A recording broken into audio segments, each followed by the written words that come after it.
Good morning in Asia, um, good dawn in Europe, and some parts of Africa and the Middle East.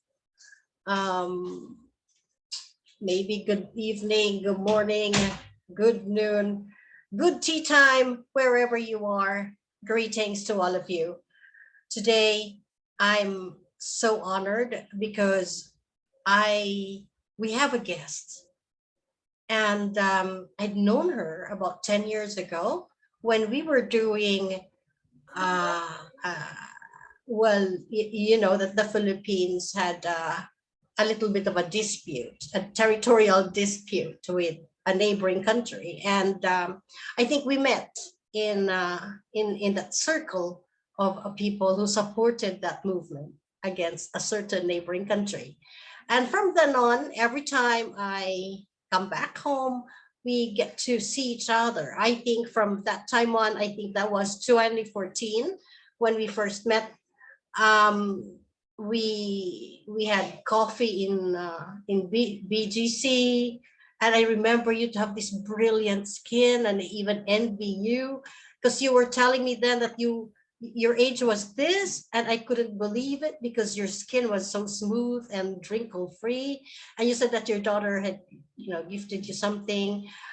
One of those memorable things that we did was that you treated me to a concert with the singing ambassadors of the University of the Philippines.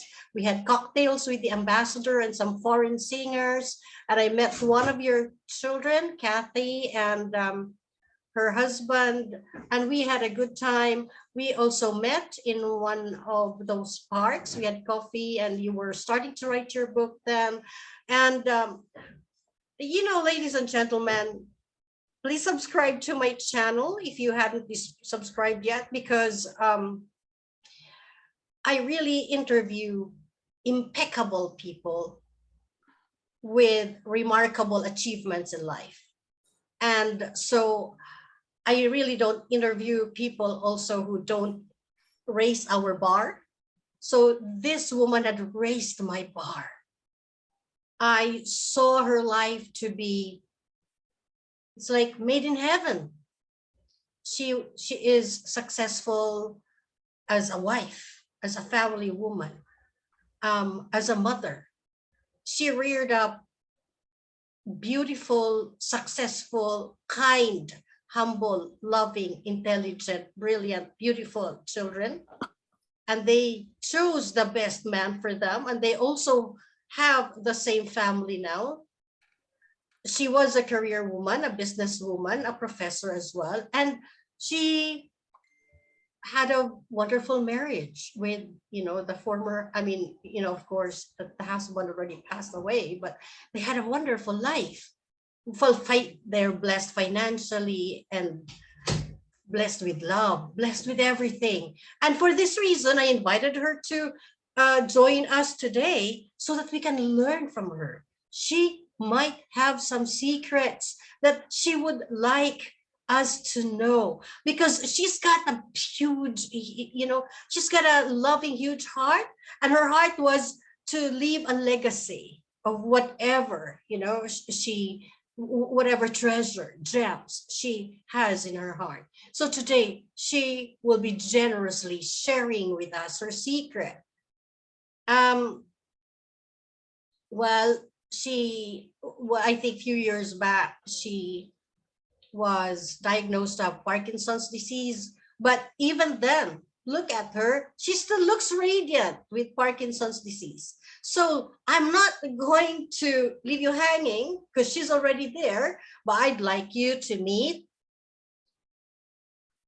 the very, very loving and successful woman in all aspects of life, and very admirable. One woman I really, really so respect and love.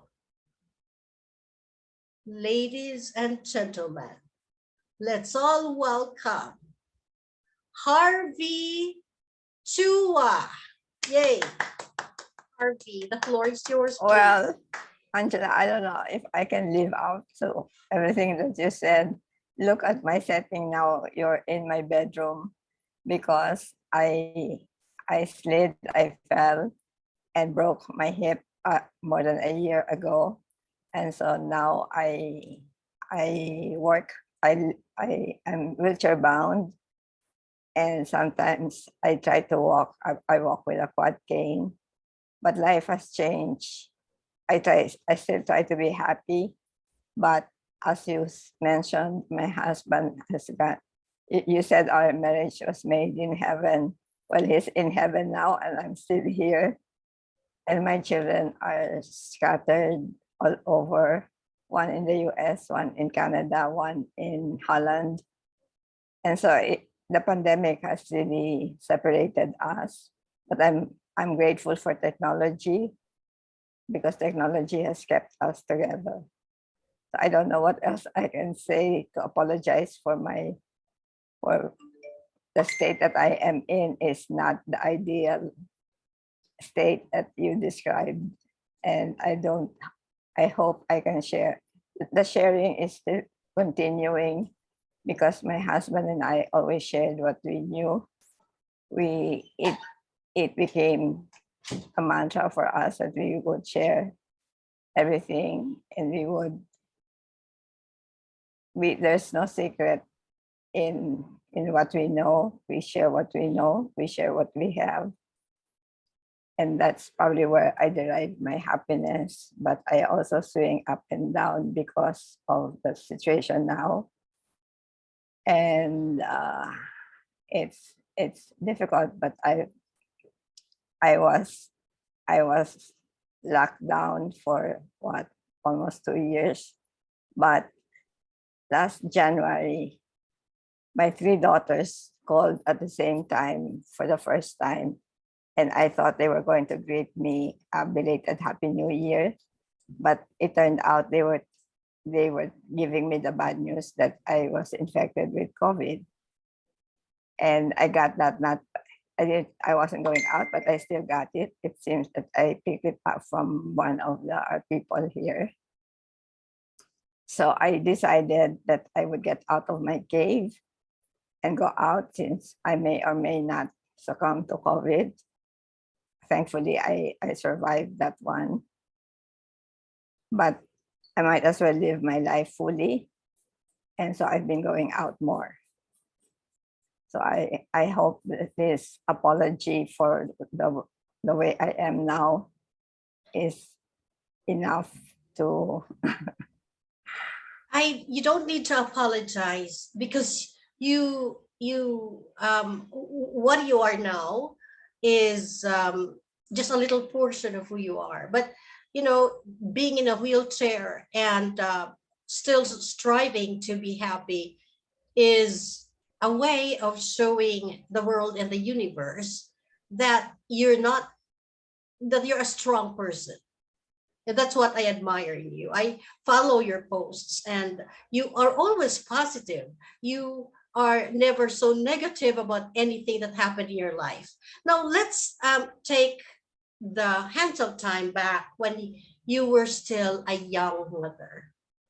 Okay. Because, you know, like seeing your children, they seem to be very well balanced.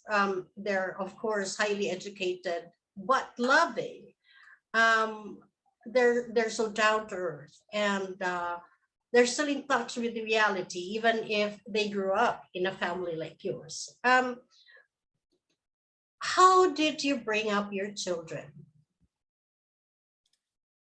I don't know if there's a formula I can tell you because there isn't.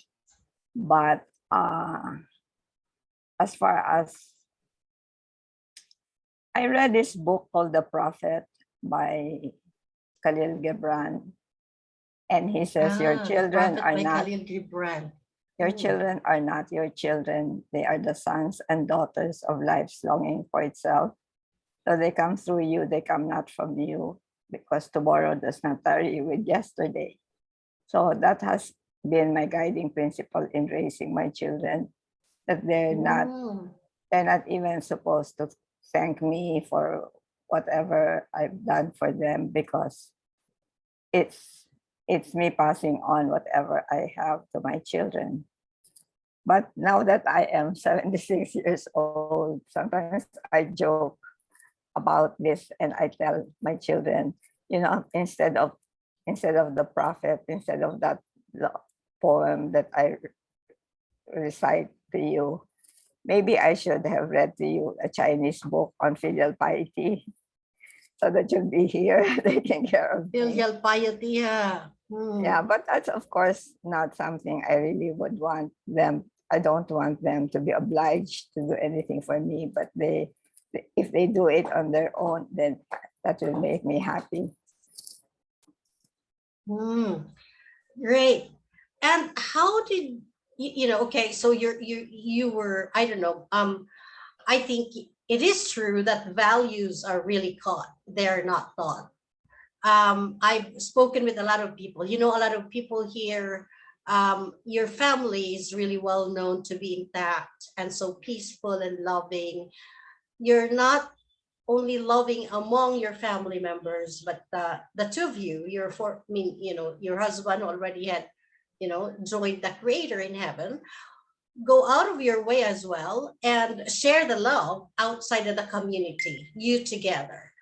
Um, you and John were also, you were like tandems, you Yes, seem to blend with each other. You seem to work together, as a couple, as parents, and as business people together. um, how did you do that? well, Like the harmony you have had together. How did you work that out? maybe your audience should know that John was a photographer. And when we were starting our business together, Adphoto, which was 1973, so almost 50 years ago, he said to me, I just want to shoot. You take care of everything else.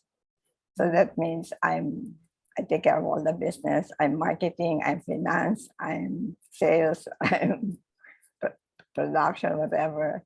And so we started that way. And also because when he was learning photography, there was something that he wanted to learn, and he approached a photographer who was showing off his works.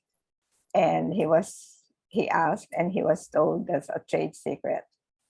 So with his head bowed, he came to me, he approached me. I was in the same meeting, and he said, I hope I never say that to anyone who would ask me to share what I know. So that has been his guiding philosophy his entire life.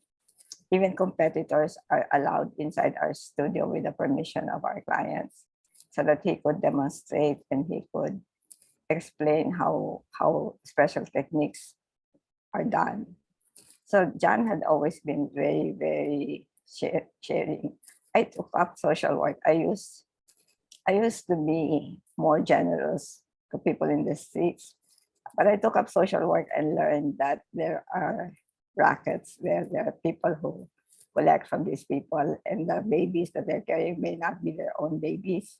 So I became a little tighter, but John showed me a generosity that I had to relearn.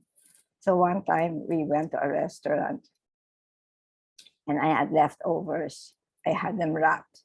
And when we were going up the overpass, he said, where's the food? I said, here. Do you have 100 pesos? I said, yes. Why? Put it in the bag. I said, why? He said, there's a man who sleeps on the road, on the upper road. I will give it to him. I said, just give him the food. Why should you give him the money? He might be into drugs. He might be an alcoholic. I had all sorts of reasons for not giving. But he said to me, Harvey, you've never felt how it is to be completely powerless, and not having any money at all makes you feel that. So I put a 100 there. And when we arrived at our studio, there was a homeless man asleep, blocking our gate so we couldn't enter the gate, the studio.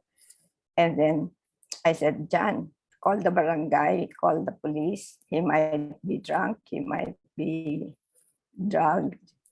And John didn't say anything. He honked his horn for the houseboy to open the gate. And when the houseboy came, he said, Edmar, give him food. And I felt so embarrassed that I was going to call the police and my husband wanted to just to give him food. So John was my example of what I followed. He was my model for generosity.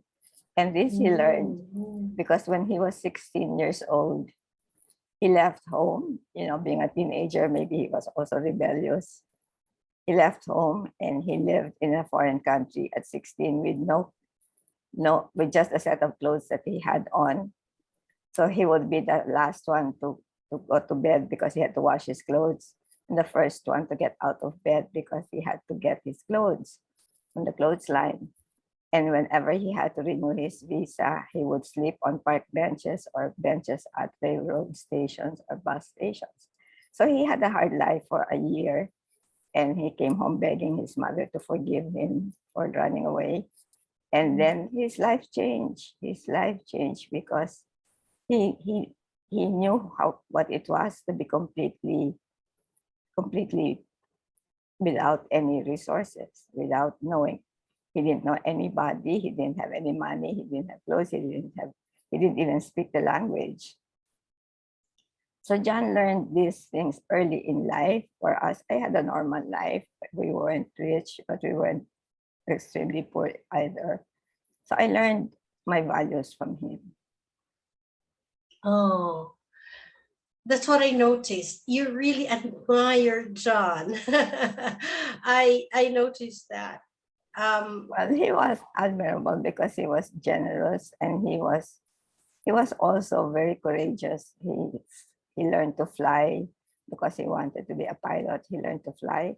He was also very hardworking, very industrious. To learn to fly, he had to leave Manila at 5 o'clock in the morning, arrive in Angeles near Clark at 7, 15 minutes of flying lessons, and then he has to come back to Manila. And by 9 o'clock, he was here ready to do his shoot.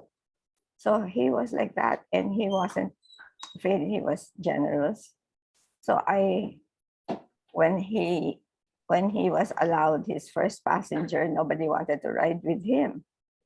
So he looked at me and I said, well, I trusted you with my life. I guess I have no choice.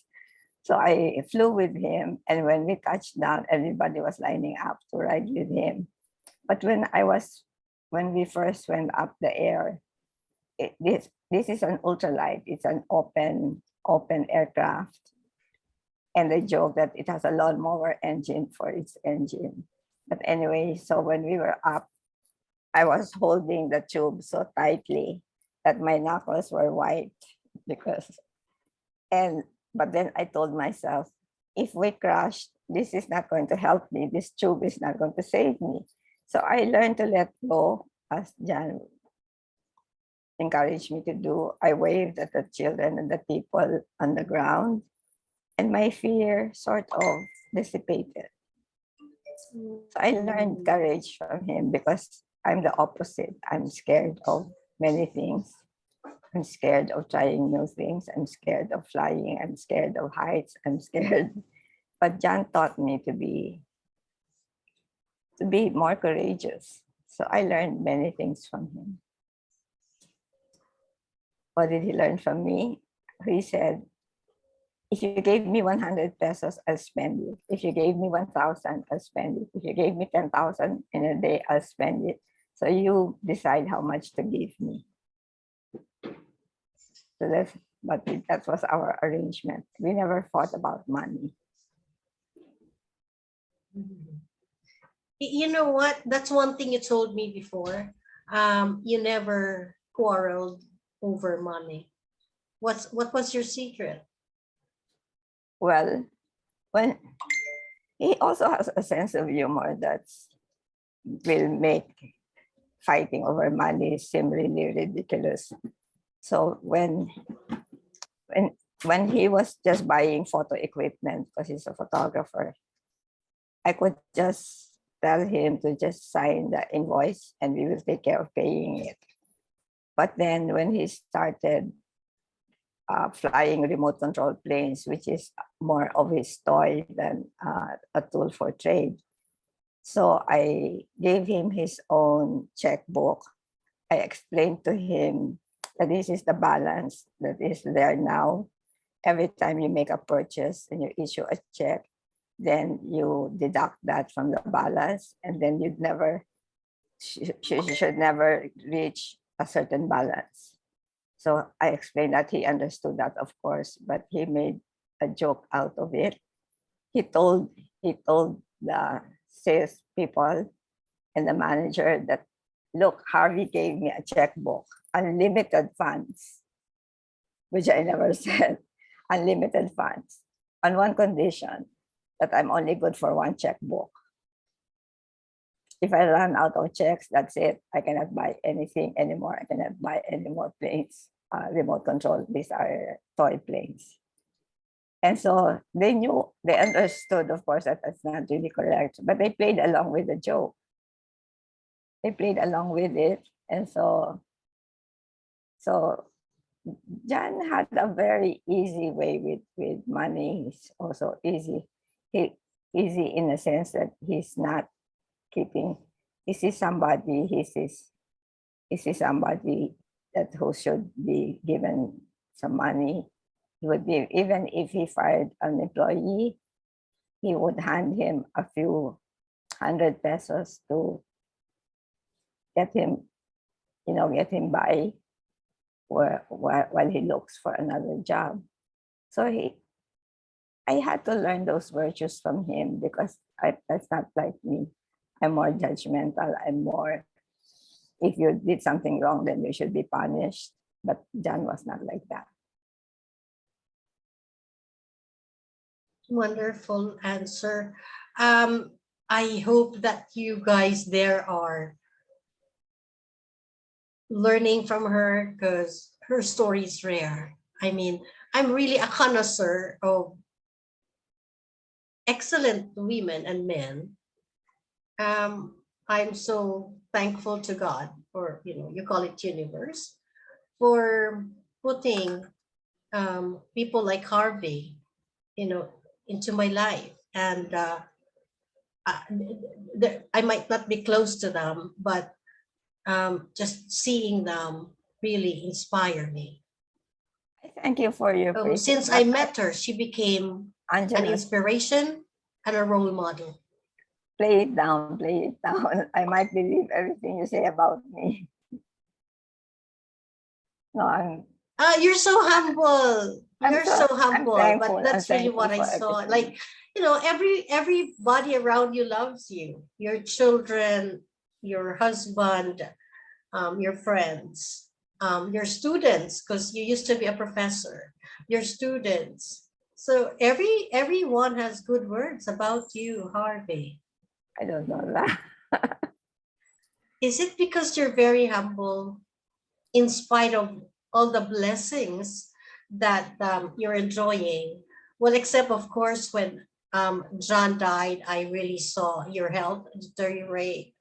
I saw I wasn't here when John died, so I sent my condolences online.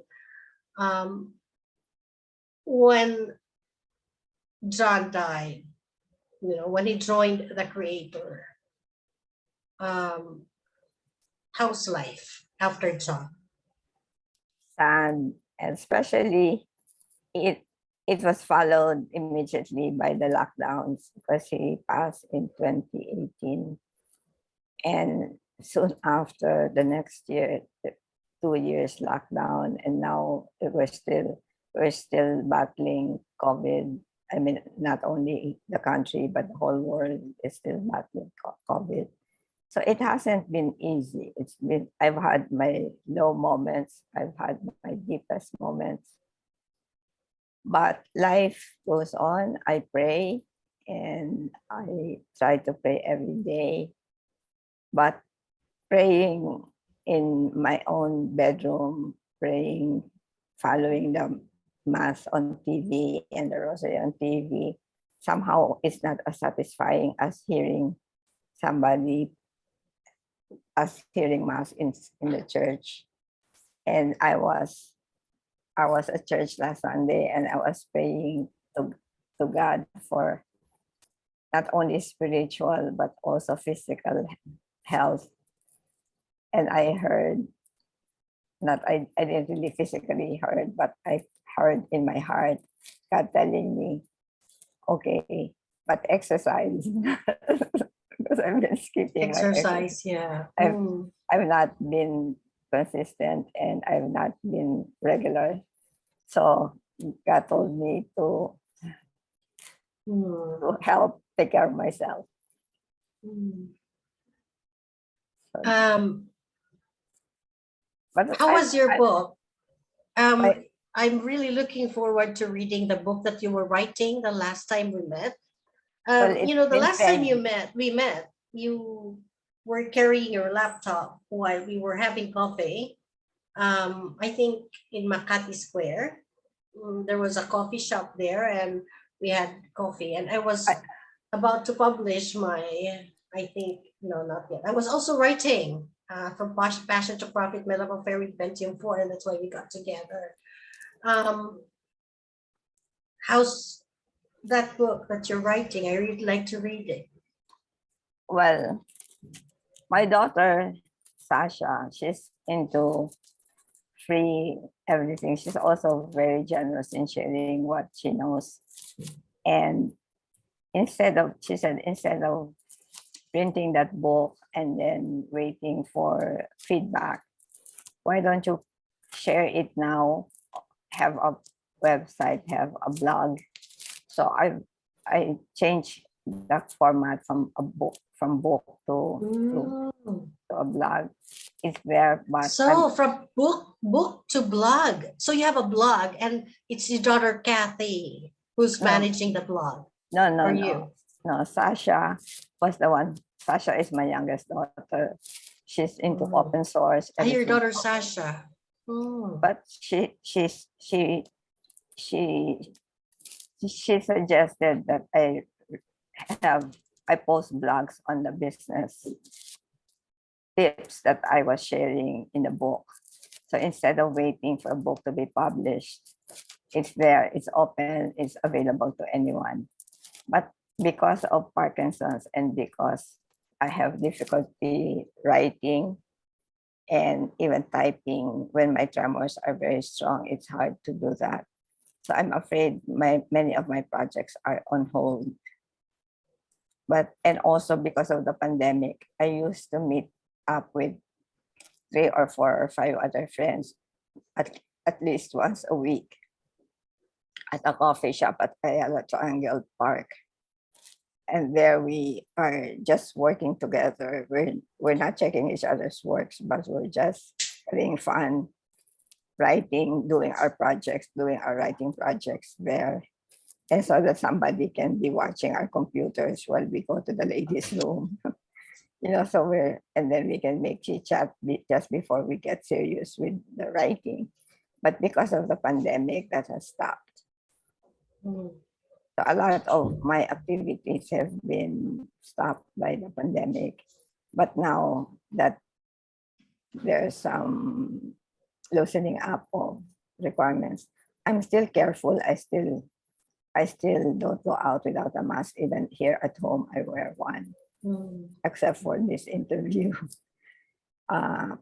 But it's still something to be concerned about. So that project is on hold. And the project that I want to do now is I was visited by a photographer, lawyer photographer, who was learning photography when he was a law student, and he was confused. He said he didn't know whether to continue with law or to be a photographer because he was enjoying photography and so John said to him, Roy, you can be a lawyer and your hobby is photography, but you cannot be a photographer and your hobby is law. So finish your law studies, be a lawyer, and you can always learn photography alongside, and you can Mm. do whatever photography you want to do, and still be a lawyer. So he followed that, and he was visiting here the other week because he lives in the US now, and his mother is not well. So he came home to the Philippines to visit. And he said that the book that he would like to see is all the sharings that John did with people like him. So it's not a biography because John would have objected to writing biography or anything honoring him because he's just not that kind of a person who who enjoys those things. So Roy is going to help maybe write some things about what he shared, what John shared. I remember that John, because of the work that we were doing with special children, he was awarded the Apolinario Mabini Rehabilitation Volunteer Award, and he didn't want to accept it.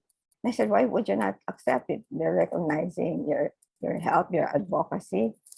And he said, because he does things because he likes doing them, and he doesn't want to do them because he's obliged. If he accepted an award, he'll feel obligated to continue doing this kind of work. And so he said, I don't want to be obliged. I do it because I want to do it. So that has been his mantra for that's what he believes and that's what he does. And so, but I pleaded with him to accept the award because I said it will benefit the organization of children with special needs, that they're being honored that way. So don't receive it for you, receive it for the organization. So that's what he did. He was a very informal person. He didn't even want to wear a barong Tagalog, and the awarding was in Malacanang in the presidential palace. And Kathy said, Papa, they will not let you in if you're not in a barong Tagalog. This is the formal Filipino shirt from him. So he obliged us by wearing wearing barong Tagalog. So he was a very informal person. He was always in his Columbia shirt. Mm. And so, Yeah. Harvey, I really like you to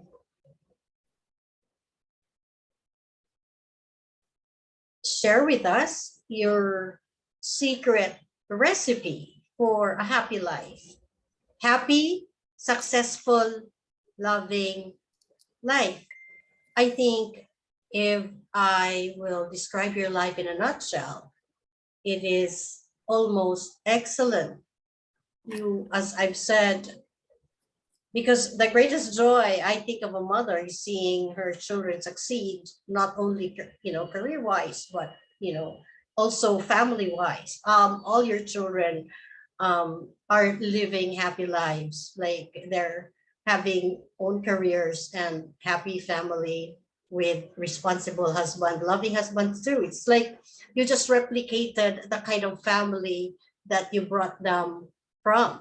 So I mean, and then you were a successful professor, you were a successful partner for John, both in your business and both in your um, personal relationship. In fact, years now, it has been like years that he already had passed away. You still long for him. It seemed to me like you hadn't gotten over it yet. You just really want to be with him. And what's the secret recipe of all that kind of first, life Angela, you there's had no lived? secret. There's no secret recipe. There's no Mhm. secret. There's no recipe. I don't know if there's a recipe, if you can call our life following a recipe, but certainly there's no secret. And I'm not saying that so that I don't share. There's no Saying secret. that because Ah. I will share whatever I know. But I think, in fact, I'll tell you that last Mm.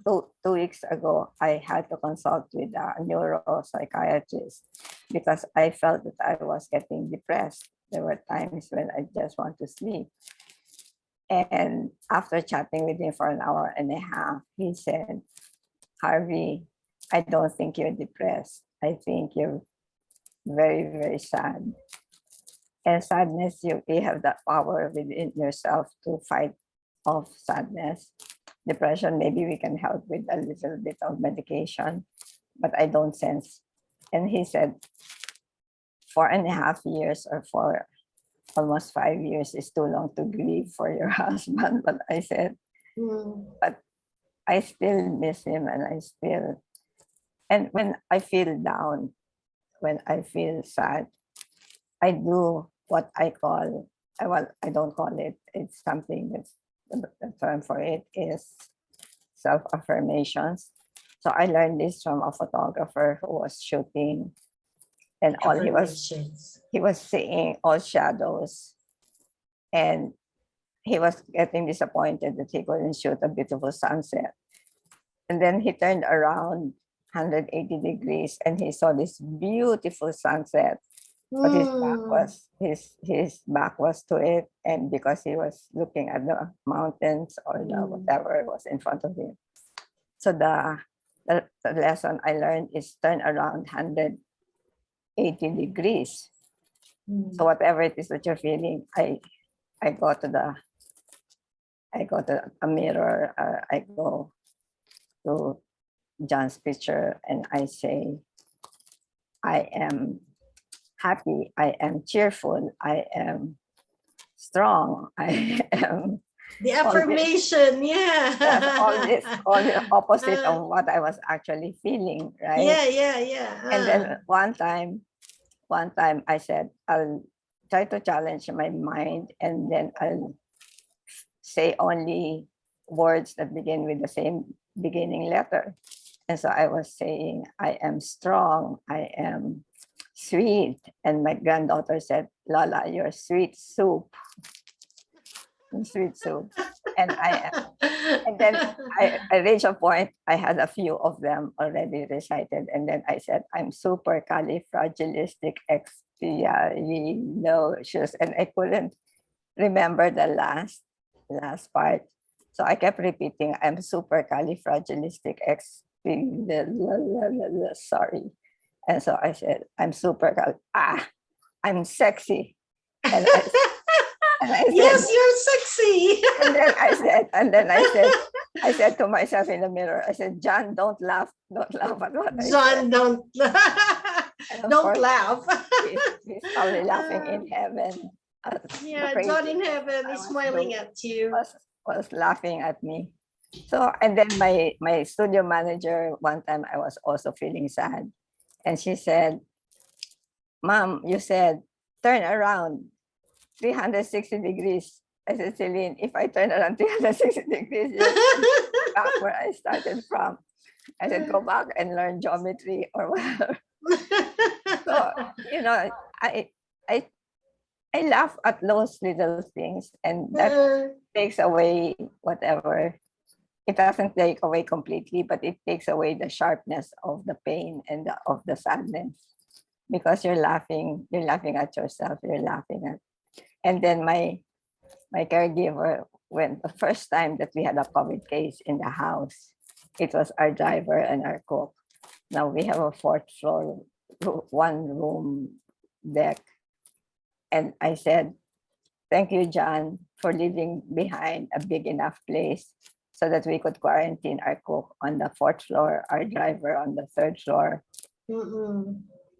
And my caregiver butted in and said, thank you, sir, for leaving enough money to pay the name of her agency, to, to pay Nightingale caregiving agency. So they talk to John the way I would. So we go to Heritage and they would say, "Sir, I promise you that I will take good care of Miss Harvey."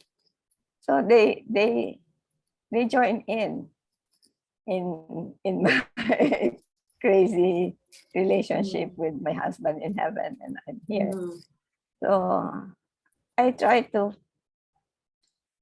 I think if, I guess I've learned enough lessons having taken a lot of psychology subjects in school because I took up social work, mhm, that I'm not afraid to see a psychologist or psychiatrist because I said if you have measles, you see a doctor who treats you for measles.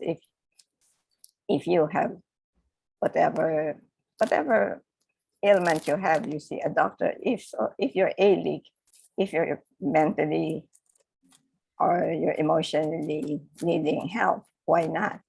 So my other friends, I remember before would say they got upset, they got angry, so they went shopping, they bought this bag or that bag. For us, if I got upset, I would see a psychologist. mm, And I think I get more out of that what I spend on a psychologist than what I would get on a signature bag. And I would joke with them and say, if I'm carrying somebody's signature, then they should be paying me because we're in advertising. You're supposed to be paid for advertising. So, you know, it's just that I don't know if that is a secret to happiness, but it certainly has helped me. And it's not a secret, it's open. It's something that's not something I alone know. So it's something anybody can try, and a lot more people have been more successful in doing it. So I'm not the the person you're praising to high heavens. Thank you very mm. much for your generous compliments. You deserve it. I think I'm not the only one giving you all these compliments. I think everyone around you is saying the same thing. So thank you so much, Harvey. You said that there's no formula, there's no secret recipe. I think there is. I think you walk the talk of your faith because you're a woman of faith and you're a family of faith. Um, you value formal education and because if we take our formal education seriously, we actually gain a lot from universities and schools and colleges.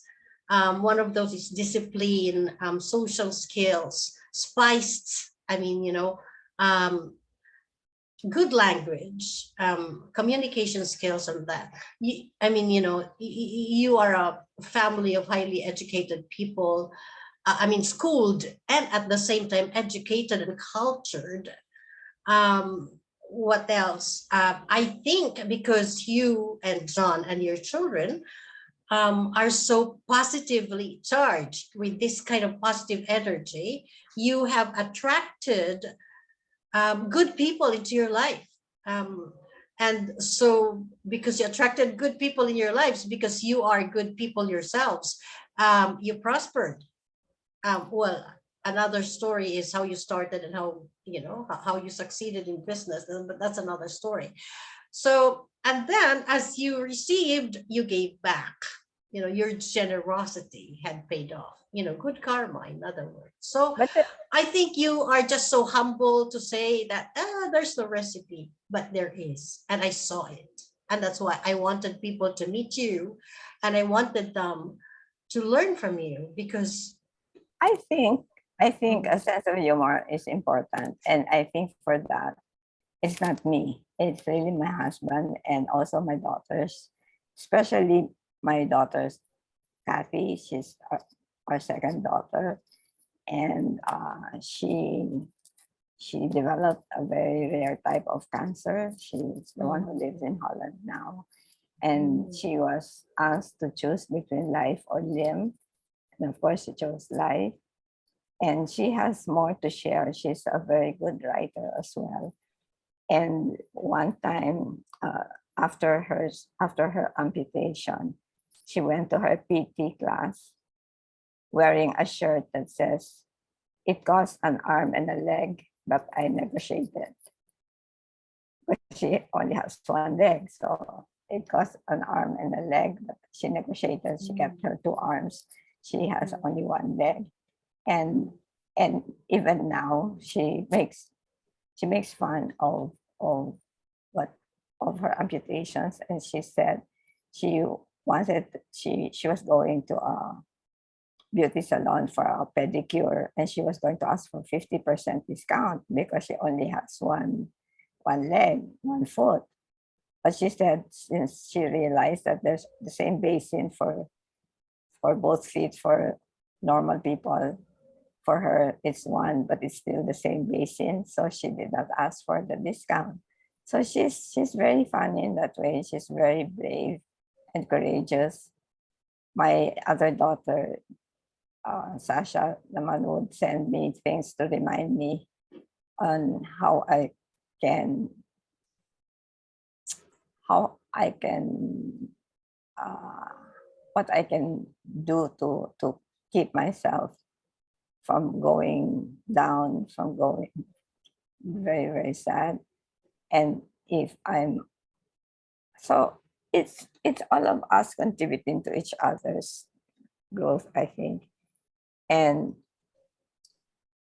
I I used to be sad that they're abroad and they're not here, but they wanted to come home one Christmas. But I told when the first lockdown was announced, I said I was very sad, and my eldest daughter called me, and we were on the phone chatting on the phone, and then I said, what would I do now? I said, you and your papa, you're very good at handling emergencies. If there's any emergency now, I wouldn't know what to do because I'm in Tagalog. I call tarantahin. I get rattled very quickly. Mm-hmm. Whereas they're cool and collected.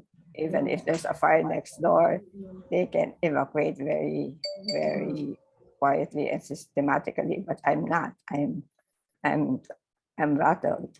So I said, what will I do now? Nobody's here to take care of any emergencies. And then, but I worried about their safety if they would try to come home.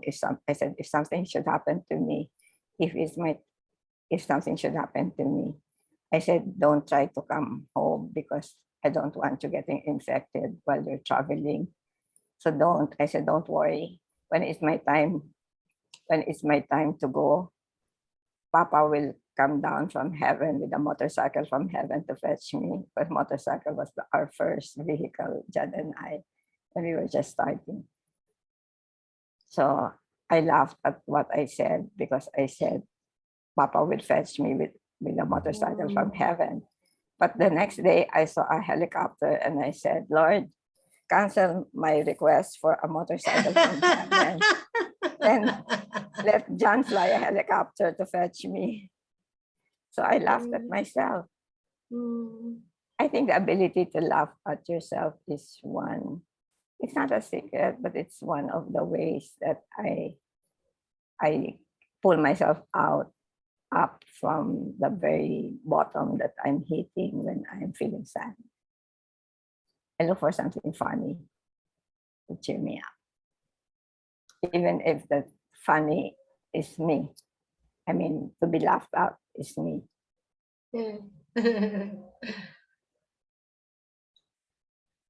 Okay, Harvey, thank you so much for your time. We really had learned a lot from you, and I wish you long life. And one thing amazing with you is, in spite of your Parkinson's, you can still speak. Your mind is still very clear. Your speech is still very clear. Your language is still um, perfect as it used to be.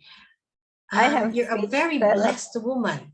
I have speech therapy with Ed Mangiat, the UP Singing Mm, Ambassadors conductor, and mhm, he has taught me not not just how to keep my voice high, because otherwise it's going low, low, low, low until it will disappear.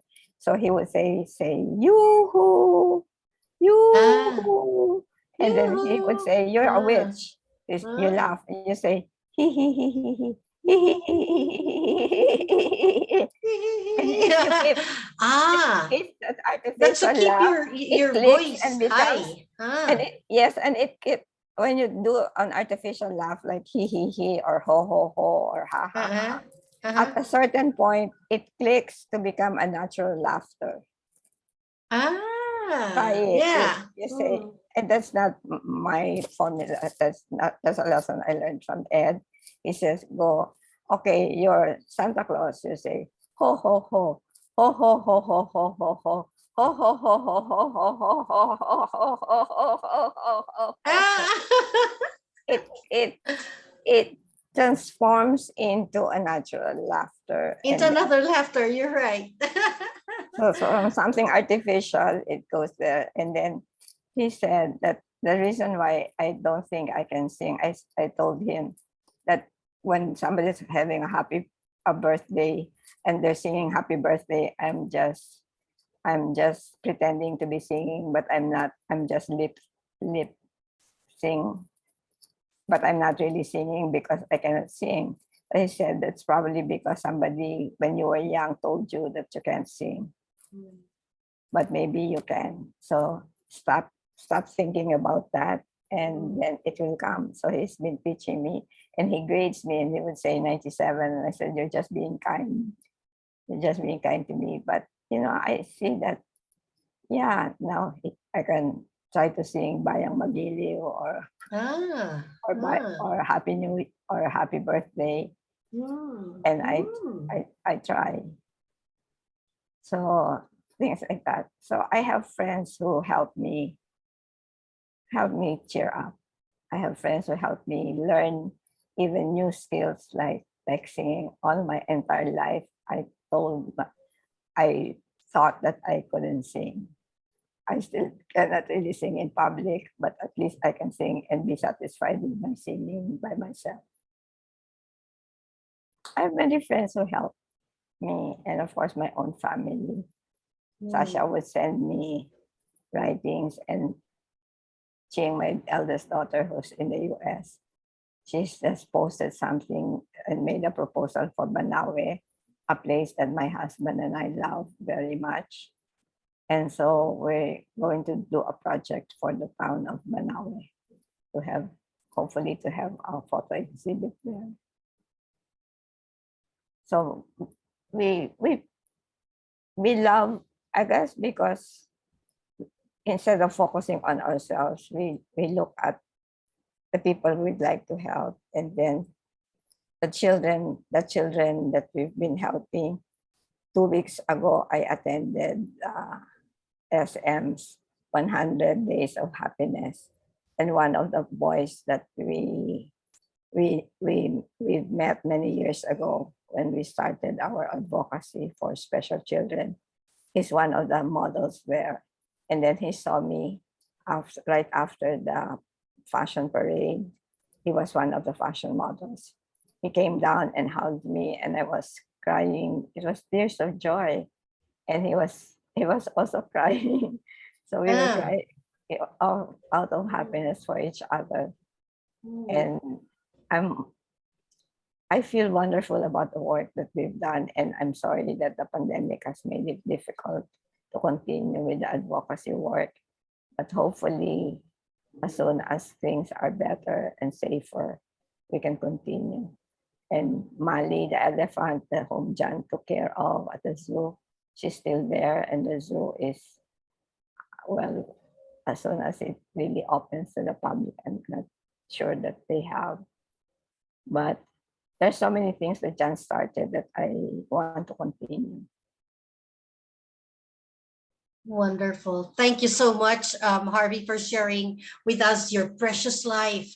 And I will always treasure your testimony and the lessons I learned from you.